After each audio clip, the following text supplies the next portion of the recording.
This episode of Superconnectivity is brought to you by Tweaked Audio. To get awesome headphones, go to tweakedaudio.com and use the coupon code Southgate to get 30% off, free shipping, and a lifetime warranty. Or you can get there through the link on our website, southgatemediagroup.com.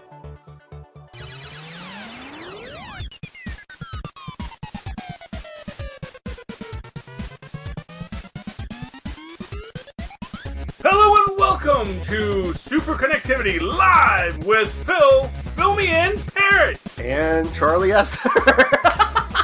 Yes, Charlie the Professor Esther.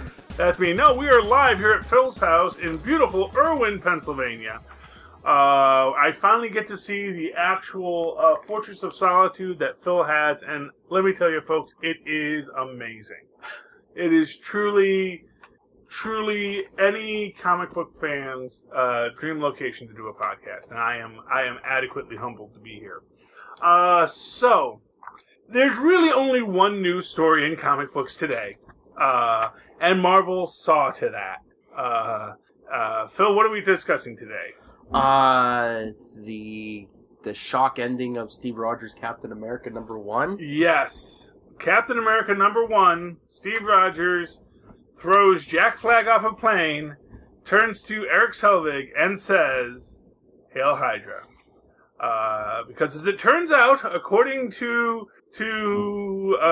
half understood flashback and the internet, Steve Rogers is now having been secretly a Hydra agent since 1926.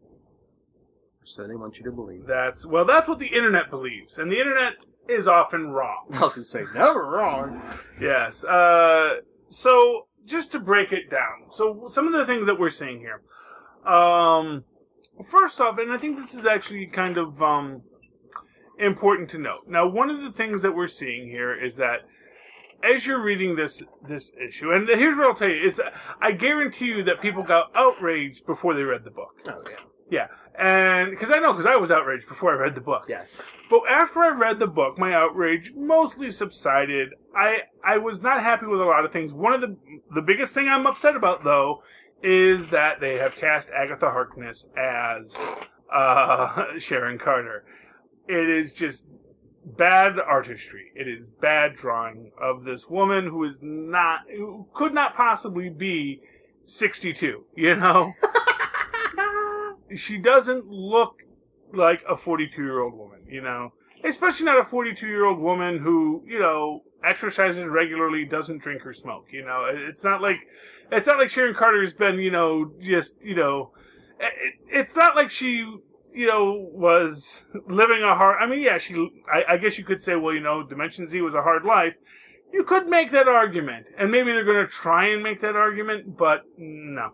But honestly, that is actually what I find the most offensive about it. As to the actual backstory, we get essentially what we're seeing is we see that there is this lost tale of young Steve when he's a little kid.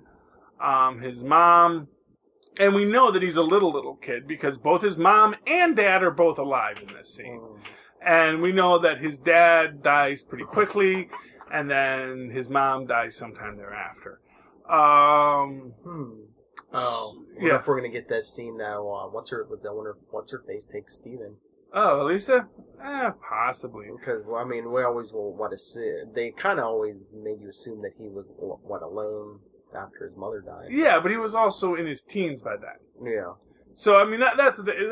And I mean, they could do a full rewrite. They could have him raised by Elisa Sinclair. You know, they could do a lot of things, and they may well do it. You know, that's always the question: is should we be giving Marvel the benefit of a doubt on this? You know, that's what it comes down to. Should we trust them that they have a plan that it's not as dumb as it looks? And to that extent, let's get into some wacky fan theories before we move on from here. First one, obviously, is that Cap is being mind-controlled by the Red Skull. Red Skull has superhuman brain powers because he stole Xavier's brain. Yeah, but like I said, I think there was an interview, I think with the writer, and he was saying it's not a Skrull, it's not a clone. I'm They said he's not brainwashed. Yeah, they said he's not brainwashed. But there's a lot of things you can do without actually washing the brain. And this actually goes to an interesting point. So, if you remember back in the Illuminati series, there was a conversation between Charles Xavier and Tony Stark and Reed Richards about, rewriting someone's memories. And Charles Xavier is trying to explain to them that the human mind isn't a computer. You can't just wipe it and upload something new. And Tony and Reed are like, really? Why not? It's like, and what he basically says is because when you can alter someone's perceptions, but the truth is always underneath, and the truth will always be there. So here's what you could have. You could very well have that Steve, as a young man, did have this early interaction with Hydra, with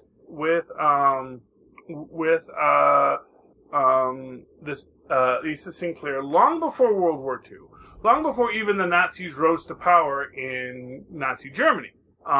He could have had this interaction with her, and that essentially what the Red Skull could be doing is magnifying the importance of that moment in Steve's memories. That the Red Skull could be reaching out, having, there was this, I want to say it was Earth X. There was this very interesting thing where it was sort of like, I think, sort of like on a psychic plane thing, where the Red Skull is confronting Steve, and the Red Skull is basically telling Steve, you were always what we wanted, the perfect blonde-haired, blue-eyed, Aryan Superman, yada, yada, yada. And you can walk into this idea how, maybe Steve, as he is growing up in his life, as he is becoming a hero, that there were aspects of that, Hydra indoctrination that were a part of where he was, and not for nothing, just as a fun fact, let us not forget that during I want to say it was the mid-'70s, there was a whole plot line where they rewrote Steve's memories to make him think that he had a brother and that he grew up in Virginia. Yeah. His brother who died at Pearl Harbor. Yeah. But they quickly rewrote that out and said, no, that was just S.H.I.E.L.D. giving you false memories. Yeah, or the government could have, in case he was captured or something. Yeah, for reasons. Yeah. So it's not like this is the first time someone's been manipulating Roger's memories and timeline, Or I was even thinking, like I said before, if it was either Kobik or if the Red Skull even got his hands on a cosmic cube again and somehow altered the timeline. So they would be telling the truth. It is Steve doing it, and like you said, this event did happen in 1926, but somehow it got magnified or changed. Yeah, and to that extent, we don't know what effect the Red Skull had on Kobik while he was there. Yes. The Red Skull could have been manipulating Kobik. Kobik was taking a human form, and, Or like we see in the Thunderbolts, Kobik doesn't know her own strength either. Yes. Yeah, well, that's the thing, is Kobik is a child. And so, if the Red Skull was able to manipulate that child in a certain way to bring an outcome to Steve. It's possible. What I think. So here's how we're gonna go. There's two basic options. One is that Steve is being somehow manipulated. One is that, it's possible that when Kobik de-aged Steve, she put some kind of an influence in him that isn't quite right. Now, one of the things that bugged me about this was that Steve is constantly saying he's having trouble with the new shield. And now you had suggested that maybe that was him covering up that he was pulling punches with Hydra. I think he's actually having difficulty with the shield because he's actually having difficulty with his memories. He's having difficulties with his muscle memories. And he says, along with that, when he looked in the mirror and saw that 90-year-old man, he didn't feel right. But now it feels even weirder. Like, this isn't his body. Now, here's an interesting question. If it isn't his body, whose body is it? Oh. And one of the things I'm thinking is, William Burnside, we know, is active in the Marvel Universe right now. William Burnside is the 1950s cat who was a fascist. He was very much of this McCarthy era Captain America. And of course, he was driven a little bit batty by the super soldier serum. What if when Kobik fixed his body, she basically took William Burnside's body and sort of merged them together, altered their past histories to create a unified Cap Burnside that's going to have this history with Hydra and this leaning towards fascism, and to that extent, his new body doesn't have the muscle memory for the shield, because William Burnside never used the shield in the same way that Cap did. Cap was, in retcon stories, because he never actually threw his shield in the 1940s. That was something that was only added in the 1960s, when Stan Lee started writing these stories, because he was the guy who first came up with the idea of Cap throwing the shield. And so if anyone's not going to know how to use the shield, it would be William Burnside.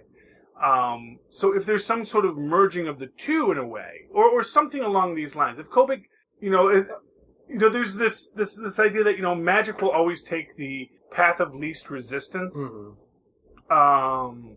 Meaning that you can wish for something, but the reason why the wishes don't always work out the way you expected them to is because the path of least resistance isn't quite what you wanted. It just works out that way, That would be interesting, but the only hole I could punch in that is, we saw in Pleasant Hill, Kobik could alter everyone, so why would she have to merge them? She didn't even have to change his body.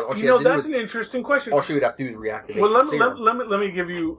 Let me give you another take on that. Do we know that that's what Kobik did? Oh, yeah. We know that Kobik had a city full of people with pasts and memories. Oh. But did she actually just change all these people into them, or did she take actual people? And, let me give you even another take on this. There was a She-Hulk story about Earth A and B. Earth A is the Earth where Reed Richards became the Brute. Okay. And he's very misanthropic and very lonely. But he created a device that would allow people to come to Earth 1, or Earth B, which is the 616. And if you came to that world and your doppelganger in that world, because they were doing this as a vacation, if your doppelganger in that world had superpowers, when you came into that world, you would have all their superpowers. What if what Kobik was doing was taking the alternate universe versions of these characters and bringing them into Pleasant Hill, so that they're from the Gwenpool universe, where Crusher Krell is a soda jerk, and these guys that's who these people were, and she's bringing their other versions of themselves, their better versions of themselves, into this world. Now, when she goes to reach out to Steve's other version, there are versions of Steve that are fascists. There are versions of Steve that are Hydra. Like Colonel America from the zombie universe, if she goes and pulls him in, he was like that. Gorilla Steve from the Ape universe was of course, everybody in the Ape universe was a fascist, so it actually worked out just fine. But it is this idea that, that's where that could be coming from. But what I think might be the most interesting possibility, if we're going to take everything at face value and we come up with this idea that Steve has always been a secret Hydra agent, and this was the thing, because everyone says, oh, Captain Nazi, they made Cap a Nazi. And what I would like to say is, no, they didn't. They said Cap was Hydra. And the timing of the story is 1926. 1926, the Nazis were just forming in Germany. They had not actually seized power. It was just a social club there. And this is Hydra fully formed in the United States. Now, here's the thing. We know from the Agents of S.H.I.E.L.D. storyline that Hydra predates the Nazis. So in the MCU, officially, Hydra predates the Nazis. Hydra is an organization that has been around for centuries. In the in the Marvel Comics universe, we know that S.H.I.E.L.D. predates the forming of S.H.I.E.L.D. S.H.I.E.L.D. was this ancient organization that has been around for centuries that, when S.H.I.E.L.D. needed to come into existence, they created it, and they, as Brett Dalton says, or Ward says in the first episode, what does that mean to you? And says, it tells me someone really wanted our initials to spell shield. Which I still say is important. You know, when you have, so if you have this idea that S.H.I.E.L.D. is older, maybe Hydra is older, and like I said, Hydra is older in the MCU. Maybe Hydra is older in the Marvel Comics universe, and within Hickman's S.H.I.E.L.D. story, there is this plotline of the Splinter Group led by Sir Isaac Newton. That Sir Isaac Newton sees the world differently than Tesla and Da Vinci. Da Vinci's like the head, and then Newton comes along, and Newton's like, no, there's a different way to do things. And they become at odds. Now, here's what I'm going to get at. Both of these groups come from S.H.I.E.L.D. Both of these groups share a common lineage. Both of these groups feel they are the real S.H.I.E.L.D. What if Newton's group becomes Hydra, which is sort of where you think it's going to go when you're reading it. You know, you do feel, oh yeah, so Newton is because you get this feeling that that's what they were always moving for. That Hydra was going to be this ancient organization too, and that Newton's group founds it. But here's the thing. S.H.I.E.L.D. is evil. S.H.I.E.L.D. does a lot of evil things. Maria Hill is evil. Maria Hill has done a lot of evil things as head of S.H.I.E.L.D. Well, yeah, an organization like that, it's like a gun. A gun isn't evil. Yeah. It's who, you know. And to that extent, maybe Hydra doesn't have to be evil.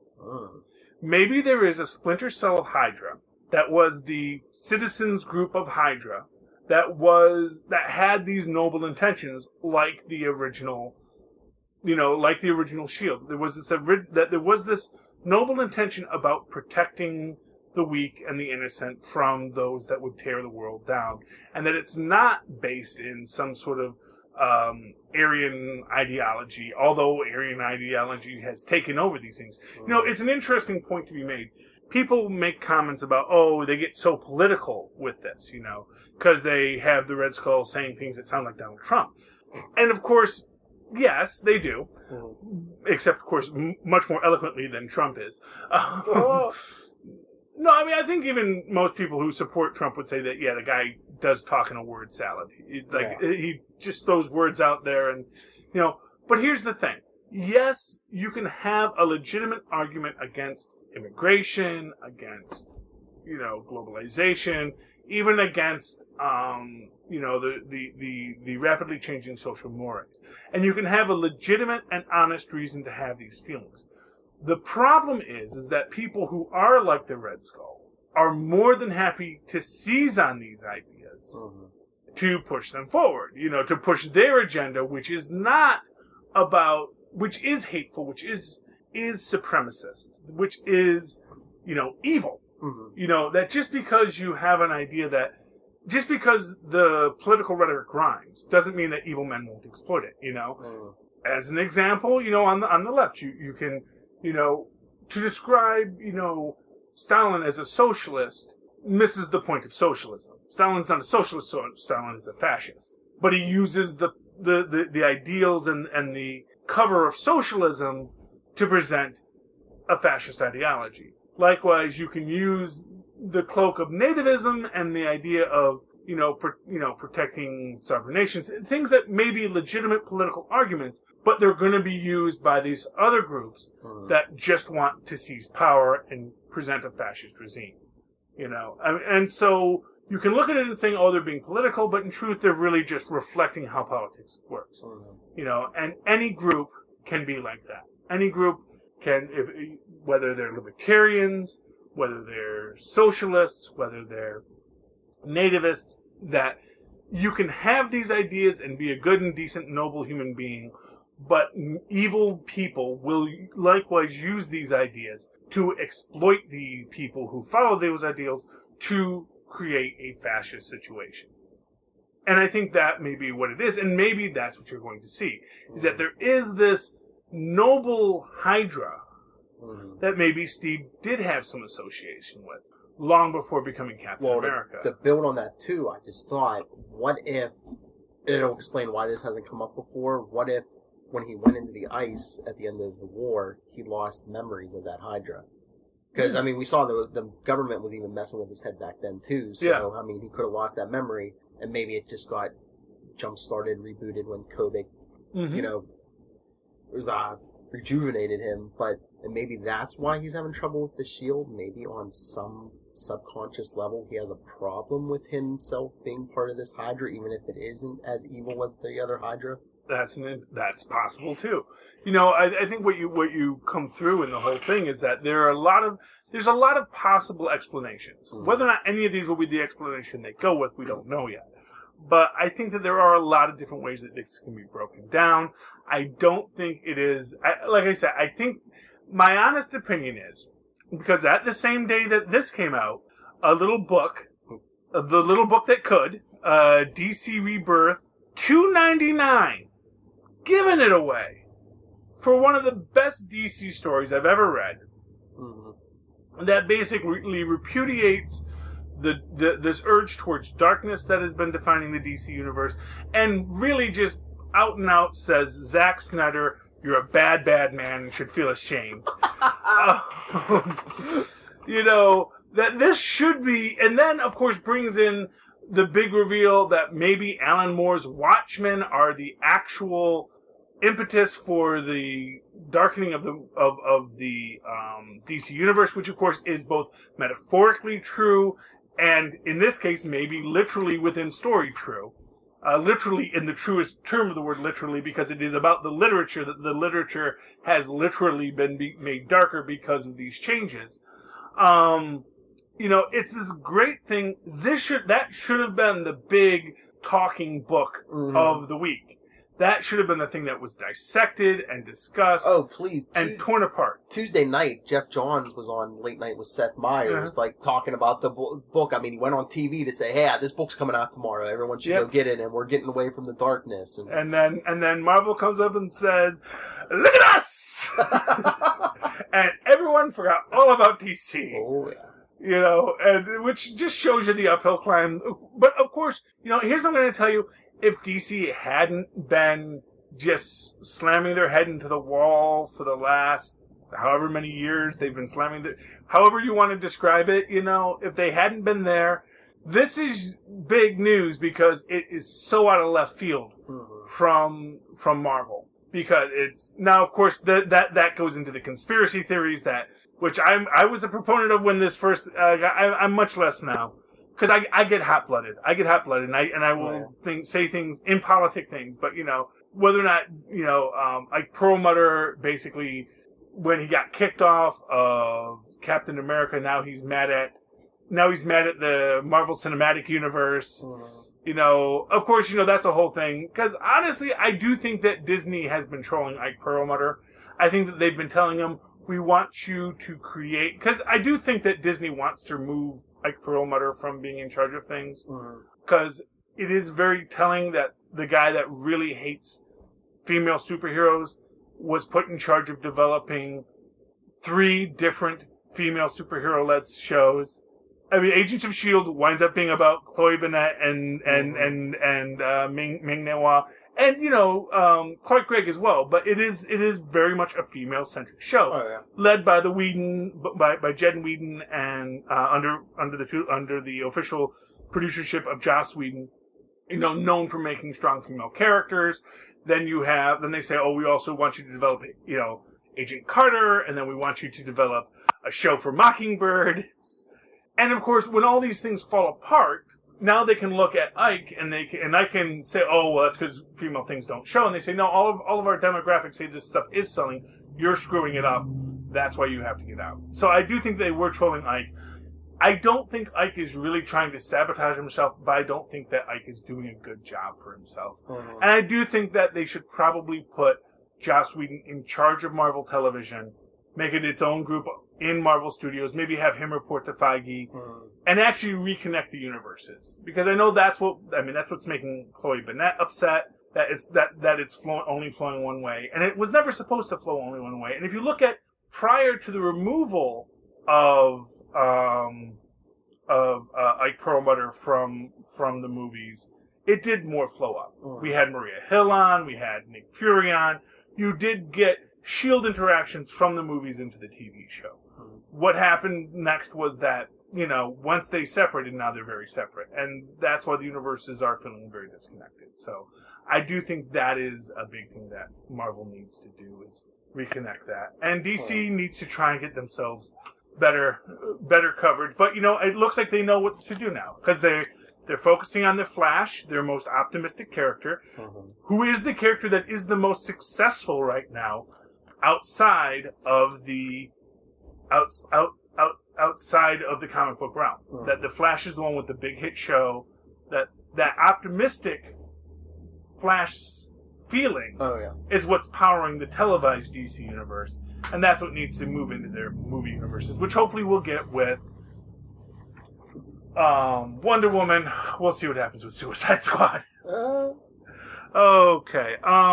Just a quick shout out. We don't really have a lot of time tonight, so I don't know if I'm going to be able to read his whole letter. But we did get a great letter from Kenneth Smyson. Basically, he was just touching base with us, saying he's been trying to keep up. He loved Civil War, as we all did. I don't think there's a lot of people out there who did not like it. He was glad that no one died in it, if only because the MCU is still young. But he does feel we need to get some people to die in Infinity War. I don't know. I'm not a big guy on deaths. I think that one of the great things about these stories is that they can be ongoing. That's why I'm really glad Zemo lived. But yeah, letting people die might be good. He does go into what was the basic problem with the Ancient One, which is that they really had to tiptoe around Tibet with the Chinese censors.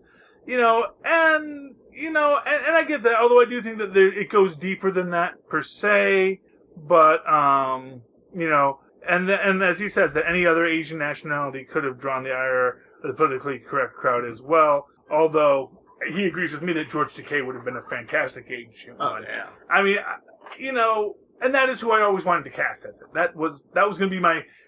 If I had gotten to be the director on Doctor Strange, that would have been my big aim to get George Takei in there. He thinks that Homecoming will be the best Spider-Man we've ever had. Mark his words. Your words are marked, and I think we're all I'm certainly in agreement. Oh, yeah. Yes, if we'd like to see Tony Stark shoot up, I actually want to see Tony out of the armor. I think that's what Pepper wants, and I think that he needs to be out of the armor more. And like I said, I really want Iron Man 4 to be the story of Don Cheadle, of Rhodey as Iron Man, because I think that's what we need. Let's see here. He's liking all the casting in Thor 3. I'm curious as though, do you guys think that Hela, as played by Cate Blanchett, will effectively become the character of death that Thanos has an obsession with? It's an interesting take on it, expectations, so I hope that I think that's actually a pretty good observation. The idea that Hela may be the death that Thanos is courting. That would be an interesting take on it. We do know we get the Grand Master in there, and which actually makes me wonder if we're going to get the Collector as well. I'd love to see. I hope the Grand Master isn't just an end credit scene. I hope we get actually something very interesting going on with him. Maybe he's working with Thanos, to collect things, and that's how Thanos meets Hela, and it's like, oh, hey, lady, that'd be pretty cool. Black Panther. Again, great casting in Black Panther. Do you think we'll see Steve Rogers and the Secret Avengers team he broke out? He certainly doesn't want them overshadowing Black Panther in his own movie, but the team-up angle would certainly sell well. I wonder if maybe they're not going to be directly in the movie, but you might get, mentions, there'll be a TV on, and they'll be like, oh, Steve Rogers and his renegade squad of... Yeah, well, I'm still waiting to find out what's going to happen with it. Like I said, my big hope is that that's how they introduce Jen Walters as the lawyer who gets them all cleared. So, and actually, I hope that that's going to be like the opening of Ant-Man and Wasp. It's going to be Jen Walters standing there, not She-Hulk, but just Jen Walters, basically, deposing former Secretary Ross. about his illegal activities, imprisoning Paul Rudd, and overstepping his bounds, that the Sokovia Accords should not, be used in this way, and then basically, and that's the opening scene, and then she tells Paul Rudd to lose her number. That would be great, and then that's how you get Paul Rudd into the Ant-Man and Wasp. And of course, Hank Pym would have the money to afford Jen Walters to hire her. So yeah, some great thoughts from Kenneth Smyson as always. Great to have you as a fan, Ken, and can't wait to see what you think of our thoughts on your thoughts. Yeah, and for once, this episode will probably come out before our X-Men review. So if you see the movie this week, by the time this comes out, it might be after the weekend. But share your thoughts with the X-Men movie, and we'll read them on our special. Yes, that's my fault because I'm traveling this weekend, so I haven't gotten a chance to see it yet. It's okay. That's the way we get a chance for more listener feedback. Yes, and that'll be great. What is your review on X-Men: Age of Apocalypse? I hope it's apocalyptic.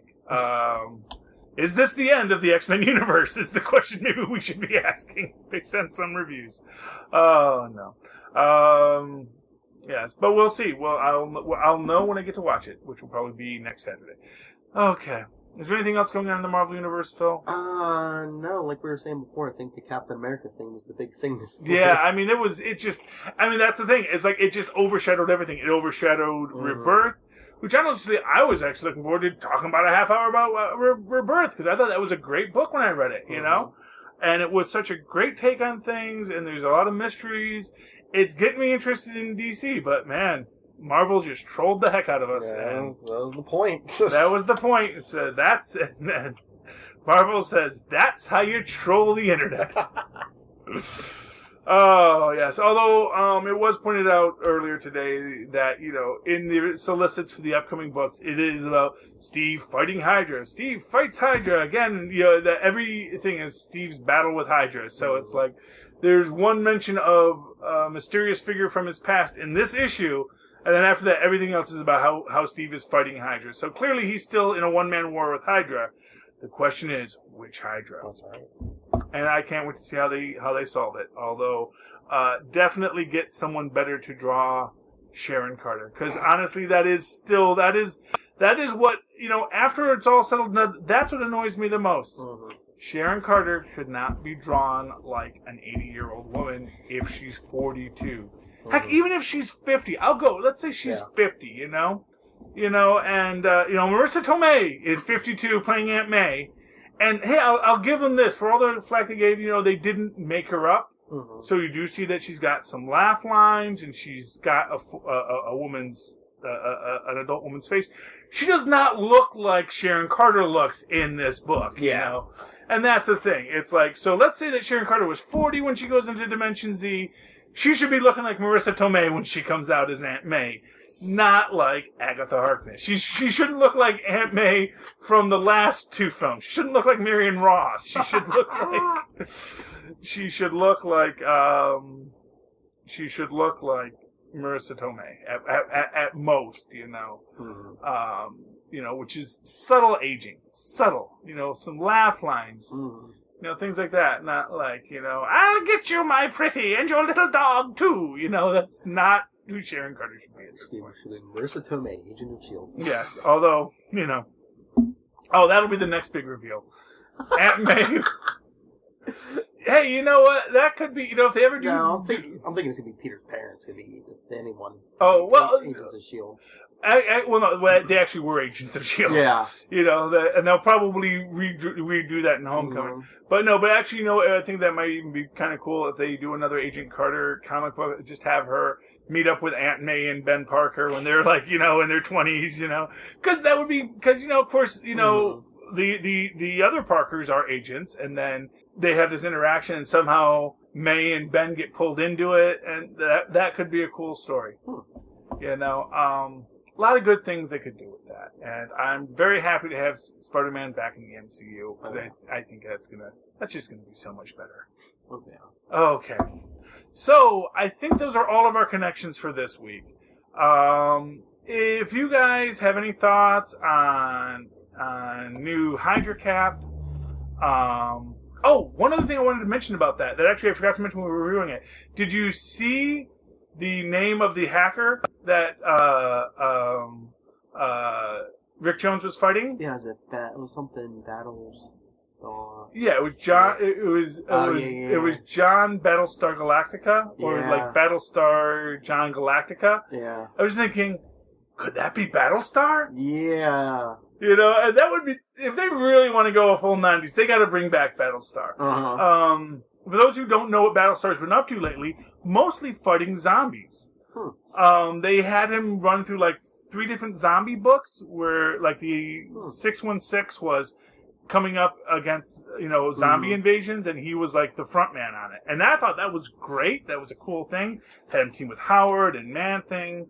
And so I would love to see some Battlestar coming into this. Of course, then that's kind of interesting because then Battlestar's in Hydra, but then again, maybe Battlestar's in the good Hydra. There you go. Maybe there's more to Hydra than meets the eye. So, interesting theories, interesting ideas.